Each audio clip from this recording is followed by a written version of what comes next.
যেটা আরজি করে যে নৃশংস একটা ঘটনা ঘটেছে, সেই ঘটনার প্রতিবাদ জানাতে আমরা যখন সারা বাংলা, সারা দেশ বিদেশে সকলে আজকে এই যে অন্যায় ঘটেছে তার বিচার চাওয়ার জন্য আজকে রাস্তায় নেমেছে, আমরাও তাই আজ আমাদের এই মেরপাদিত্য হাউজিং কমপ্লেক্সের সমস্ত অধিবাসীগণ আজকে আমরাও তাই এই প্রতিবাদের সামিল হয়ে আমরা সকলে আজকে রাস্তায় নেমেছি। কি চাইছেন আপনারা?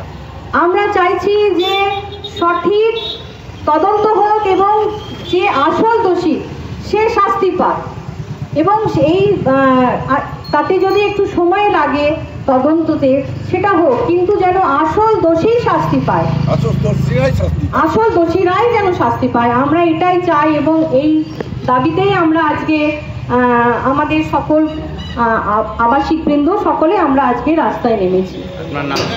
We want